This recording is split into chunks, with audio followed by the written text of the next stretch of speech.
Hello everyone, and thank you for joining me. Today's recipe is a pork pot pie with a caraway crust. Tender braised pork, vegetables, all topped off with a caraway crust. It's a wonderful weekend meal that will make your kitchen smell amazing. The first thing we need to do today is make our caraway pastry crust. And it starts with 2 1/4 cups of all-purpose flour. I'm using a food processor today, but go ahead and mix this by hand with a pastry cutter if you want. 3/4 of a teaspoon of baking powder. It really helps to give the crust a kind of cracker-like texture. And a teaspoon of caraway seeds. And the caraway is a great combination with the pork. A 1/2 teaspoon of salt. And a cup of cold butter, about 225 grams. And the butter has been cut in large chunks. And we're going to pulse this until it's crumbly.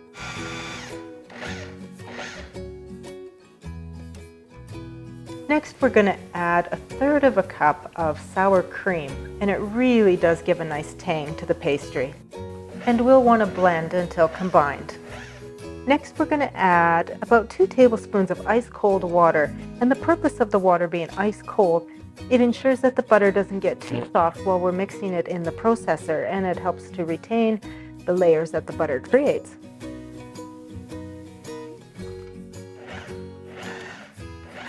And you'll want to pulse until the dough starts to pull away from the sides of the processor.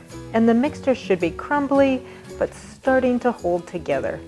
I'm just going to go ahead and dump this out onto the counter, and we're just going to bring it in a little bit just to pick up any of that loose flour.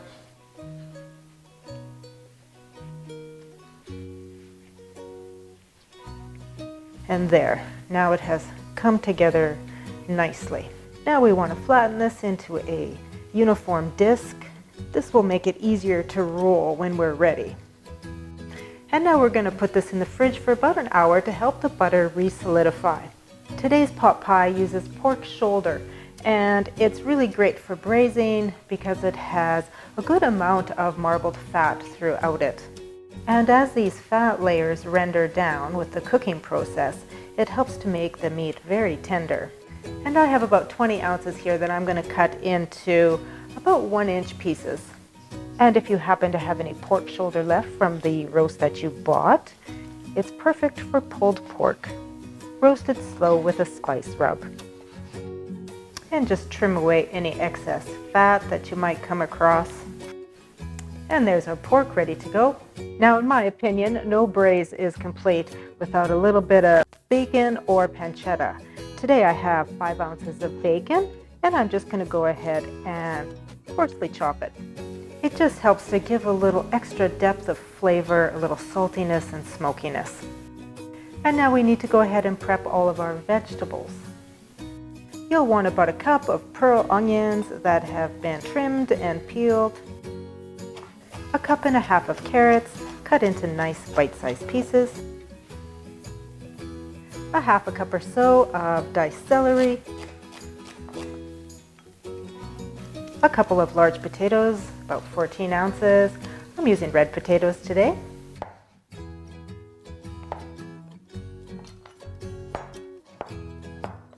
And about 5 ounces of white mushrooms that have been trimmed and then quartered or halved, depending on the size. All right, I won't lie, it's a little bit of labor of love getting everything ready, but it's so worth it. Let's get cooking. We're going to add our bacon or pancetta to a large Dutch oven. When the bacon is crisp and the fat has rendered, you can remove it to a paper towel lined plate, reserving the fat in the pan. Now we're going to add about half of the pork to the pot in a single layer. Try not to overcrowd. You want the meat to brown on all sides. Once the pork has browned, you can remove it to a clean dish and repeat with the remaining pork. Now we're going to make a roux in our Dutch oven. Now you will want about 6 tablespoons of total fat, so if you have some left in the Dutch oven, add butter accordingly. And to our butter, we're going to mince in a couple cloves of garlic and lightly saute the garlic for just a minute.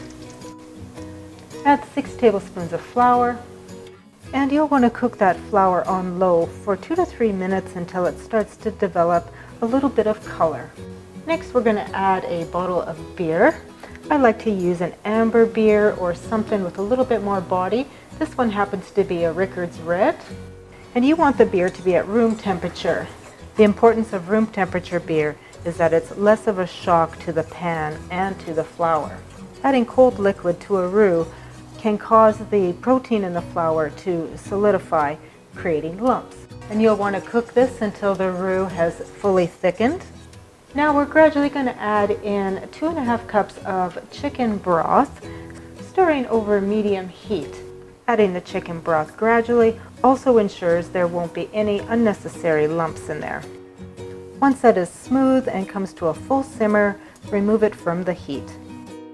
Now we're going to add a teaspoon of sugar, just to help to balance everything out a little bit. A half a teaspoon of pepper, 1 bay leaf, and just give that a stir to combine. Now we're going to add back in the pork, the bacon or pancetta, mushrooms, give that a stir, and then we're going to cover, bake in a preheated 350-degree oven for about 30 minutes. After 30 minutes, add the pearl onions, stir, cover back up, and continue to bake for another 30 minutes. Now we're going to go ahead and add the remainder of the vegetables, the potatoes, celery, and carrots, along with about a tablespoon of fresh dill. By all means, you can use dried if you don't happen to have fresh. Just use about a teaspoon. We'll give it all a stir, cover, and bake for an additional 20 to 30 minutes or until your vegetables are just tender. And once you've added the last of your vegetables, it's a good time to take out the pastry. Let it come up to room temperature for about 10 to 20 minutes. It will just help to roll it out. We'll just dust our surface with a little bit of flour, sprinkle a little bit on the top, and don't worry if the dough seems a little bit stiff.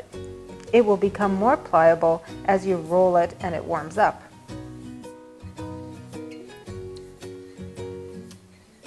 We're going to be cutting rounds out of the pastry today, so it doesn't really matter what shape it's rolled in. And you'll want to roll it to about 1/8 of an inch thick. Today I'm using a large round ramekin that holds about 10 ounces. You could also use a soup type dish like this as well. And if you don't happen to have any sort of dish that is suitable, you can go ahead and make this in one large suitable casserole dish. And you'll want to cut the pastry about 1/2 inch larger than the dish itself. And I'm just simply eyeballing it. They don't have to be perfect. It's rather a rustic dish anyways. And there's our nice pastry tops. Now you'll naturally have some scraps left over, but there's no need to let them go to waste. Because of the baking powder in the dough, it kind of creates a bit of a cracker-like crust.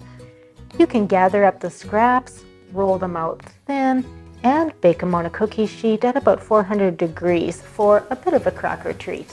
Now that our dish has finished braising, you'll want to turn your oven up to 400 degrees. And lastly, we're going to add about 1/3 of a cup of sour cream. Gives it a little bit of extra richness and tanginess. And a cup of frozen peas. And give that a stir. When you find that bay leaf, you can pluck it out. And now is a good time to taste it and adjust the salt and pepper to your liking. You'll definitely want to put your dishes onto a baking tray to catch any spills and overflow that might happen. And then we're going to fill up our cups with about 1 1/4 to 1 1/2 cups of filling. The exact amount will depend on the size of dish that you use. Make sure you get a little bit of everything in there. And now we can go ahead and cover our dishes. Now you can simply just press the crust down over the rim of the dish. Now I have 1 large egg here that I've added just a splash of water to, and I'm going to give that a whisk. And we're going to brush the tops of our pastry with the egg wash. This will help ensure that they become a beautiful golden color. And then finally, we're going to cut 4 or 5 small slits in the top of each pastry.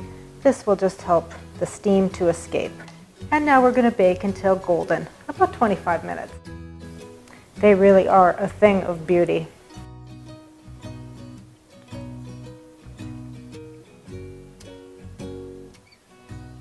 Thank you for watching today.